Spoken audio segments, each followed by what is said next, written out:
Aujourd'hui, j'ai envie de vous parler d'un livre spécial.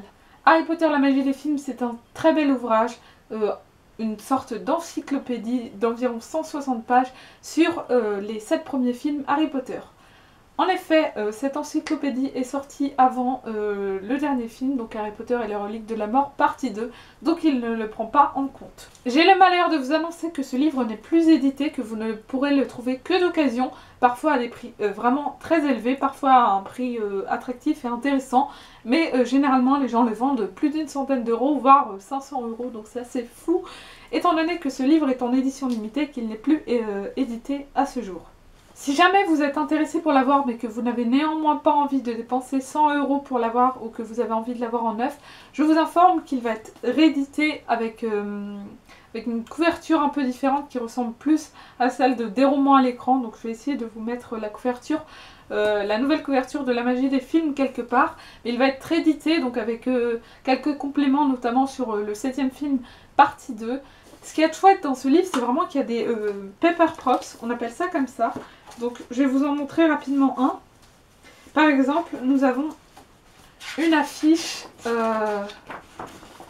de Sirius Black, donc une affiche voilà, pour le prisonnier d'Azkaban lorsqu'ils sont en train de rechercher Sirius Black. Donc voilà, il y a pas mal de petits paper props à découvrir tout le long du livre, mais ça, c'est à vous de le découvrir et ce sera votre plaisir, donc je ne vais pas vous le gâcher. Je tiens à vous présenter un peu à quoi ressemble le livre parce que c'est vraiment tout l'intérêt, c'est de le découvrir un peu. Je ne vous montre pas tout pour pas tout vous dévoiler parce que tout l'intérêt lorsque vous l'avez c'est de le découvrir par vous-même. Mais j'ai envie de vous donner un peu une idée de ce à quoi ça ressemble. Il faut savoir qu'il y a beaucoup d'images. Donc là, il y a le sommaire et c'est très très coloré, plein d'images. Donc l'avant-propos par exemple.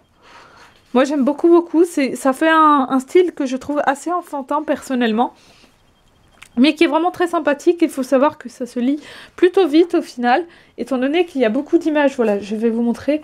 Donc par exemple ici nous avons les 2 pages sur Ron Weasley, et comme vous pouvez le voir, il y a vraiment des images un petit peu partout. Ici c'est un paper props sur le Quidditch, étant donné que Ron est un grand adorateur de Quidditch. Et parfois vous avez des pages qui se déplient comme ceci. Donc là nous avons 2 pages sur le chemin de traverse. Et ensuite lorsqu'on ouvre c'est d'autres pages sur le chemin de traverse tout simplement. Voilà, je vous ai présenté assez rapidement l'intérieur du livre pour que vous puissiez vous faire une idée sans pour autant vous dévoiler tout l'intérêt du livre. Ce serait quand même un peu dommage. Je vais maintenant vous parler de ce que j'ai pensé de ce livre, de ce qu'il m'a apporté, parce que c'est vraiment le but principal, en tout cas à mes yeux. Ce n'est pas uniquement d'avoir un joli livre sur Harry Potter. Je l'ai trouvé très intéressant car on y apprend beaucoup de choses sur les films, c'est-à-dire sur la réalisation, sur les costumes, sur les choix des acteurs, etc. On apprend vraiment beaucoup de choses sur les effets spéciaux, la façon dont telle chose a été faite, pourquoi ils ont fait tel choix, etc. Donc il y a pas mal de choses sur tout ça, sur l'univers graphique, etc. Et ça c'est vraiment quelque chose que j'ai adoré. J'étais ravie d'en apprendre un petit peu plus sur les films Harry Potter, de connaître un petit peu mieux leur choix cinématographique. C'est vrai que c'était très très intéressant. Ça peut être un livre qui se lit, ça peut être un livre qui se feuillette. Personnellement, je ne l'ai pas feuilleté, je l'ai lu, mais pas d'une traîne non plus. Voilà, je lisais 5 à 10 pages par jour, pas bien plus, parce que sinon je trouvais que ça faisait trop et je n'arrivais pas à emmagasiner toutes les informations et c'était un petit peu dommage.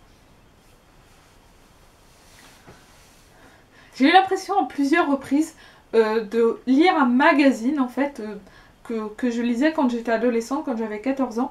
J'achetais énormément de magazines, notamment sur Harry Potter, par exemple la Gazette du Sorcier ou One qui parlait régulièrement d'Harry Potter et des acteurs. Donc ça m'a un petit peu fait penser à ça, étant donné, c'est-à-dire dans la manière où les choses sont tournées. Alors forcément c'est un petit peu mieux présenté au niveau de la mise en forme, mais aussi au niveau du fond. Forcément c'est un petit peu plus complet que ce qu'on peut trouver dans un magazine à 3 €, et heureusement. Mais voilà, la façon dont c'était dit, la façon dont l'écrivain, le journaliste, appelez-le comme vous voulez, s'exprimait, ça me faisait un petit peu penser à ces magazines. Donc c'est quelque chose qui m'a fait sourire, ça m'a rappelé de bons souvenirs. Et d'un autre côté, c'est vrai que je sais pas trop comment le dire, mais j'avais l'impression qu'ils avaient vraiment une vision disons, pas complète des choses. J'ai vraiment l'impression que des fois, ils essayaient de nous faire croire que tout était beau. Par exemple, nous avons vu Daniel Radcliffe, donc, qui joue Harry Potter, et nous avons tout de suite su que ce serait lui Harry. Enfin, en gros, c'est un petit peu ça.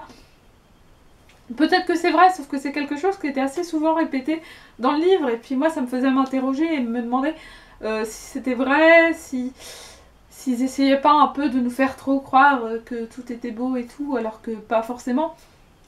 Donc voilà, c'est vraiment quelque chose qui m'a un peu interpellée. Après, d'un autre côté, je les vois assez mal dire voilà, ça s'est mal passé, nanana, etc. Mais j'aurais trouvé ça intéressant de nous parler un peu des couacs qu'il y a eu. Par exemple, c'est pas vraiment un couac, c'est vraiment un gros problème qu'ils ont connu et quelque chose de vraiment triste qu'apparemment ils ont tous plutôt mal vécu. Étant donné que, comme vous le savez sûrement si vous aimez beaucoup Harry Potter, celui qui incarnait Dumbledore dans Harry Potter à l'école des sorciers et Harry Potter et la chambre des secrets, donc Richard Harris, j'espère que je n'écorche pas son nom, mais Richard Harris est décédé donc avant le tournage d'Harry Potter et le prisonnier d'Azkaban. Et ça a été assez dur, et forcément parce que tout le monde le connaissait, parce qu'il avait passé 2 années à travailler avec lui. Et donc j'imagine fort bien que ça n'a pas forcément dû être facile, d'autant plus qu'il incarnait parfaitement Dumbledore et qu'il a fallu choisir un autre acteur un peu à la dernière minute. Donc ils ont trouvé un autre acteur.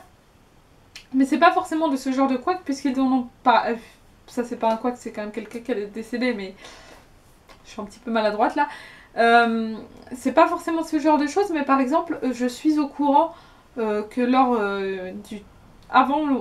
juste avant le troisième tournage juste avant le troisième film, avant qu'il tourne le troisième film, il y a eu un autre souci moins important et moins triste bien sûr que le décès de Richard Harris, mais il y a eu un incendie au studio. Il me semble que j'avais lu ça dans un magazine à l'époque, mais il y a eu un incendie qui a détruit pas mal de choses et qui les a retardés encore un petit peu plus dans le début du tournage.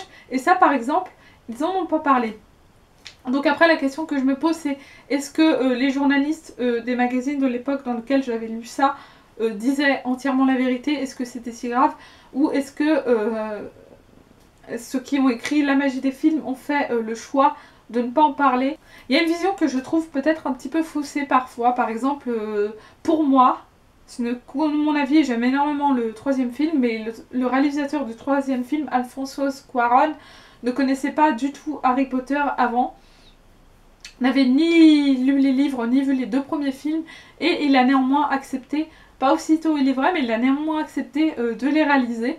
Donc parce que quelqu'un lui a dit mais il faut absolument que tu les lises, que tu les regardes, c'est génial. Alors je sais plus ou moins de ce que j'ai vu à plein d'endroits que Alfonso Cuarón n'était pas intéressé par Harry Potter, et c'est ce qui se dit encore là. Donc pourquoi est-ce qu'il a accepté de le réaliser au final, alors qu'au départ ça ne l'intéressait pas? Est-ce que ce serait pas plus une question de Harry Potter c'est un gros business, ça va rapporter beaucoup d'argent, donc je me lance là-dedans? Je ne veux pas cracher sur lui, pour moi il a bien réalisé le troisième film alors qu'il ne le connaissait pas forcément, il a fait quand même du bon travail, j'aime beaucoup ce troisième film, mais voilà, je trouve que forcément ils vont pas le dire, le mec a fait ça pour l'argent, ça me paraît logique, mais voilà, il faut quand même que, enfin j'ai fait en sorte de garder ça en tête tout le long de ma lecture, en me disant qu'on n'allait pas forcément tout nous dire, ou qu'on allait un petit peu tourner la situation de façon à ce que, voilà. Ceci dit, c'est un livre que j'ai trouvé super intéressant, très complet, avec plein d'informations que j'ai beaucoup aimé. J'étais super contente parce qu'il y a plein d'images, il y a plein de photos des tournages, etc. On apprend plein de petites choses sur telle chose, par exemple, combien de temps est-ce qu'ils ont mis pour construire ça, comment et pourquoi ils ont décidé de le faire comme ça et pas autrement. Quelle était l'importance pour eux des petits détails graphiques à côté, etc. Et parce que c'est vrai qu'ils ont un souci du détail et on ne peut pas le nier. Donc voilà, il y a plein de petites choses comme ça qu'on apprend et c'est vraiment chouette. Pour ma part, j'avais été au studio à Londres 2 fois. Comme vous le savez sûrement, d'ailleurs je vous mets en barre d'infos le lien de mon vlog de ma seconde visite des studios si ça vous intéresse. Mais donc j'ai été au studio 2 fois et j'ai appris pas mal de choses là-bas étant donné que j'avais le casque audio et que on apprend beaucoup de choses. Mais du coup c'est vraiment un complément, j'apprends encore plus de choses et ça ça me ravit vraiment d'apprendre des choses sur la construction d'un film, d'autant plus que là c'est Harry Potter, donc forcément. Voilà. En tout cas, j'espère vous avoir convaincu et vous avoir donné envie de découvrir ce superbe livre, cette belle encyclopédie. Je vous souhaite à tous de très bonnes lectures et je vous dis à la prochaine. Salut!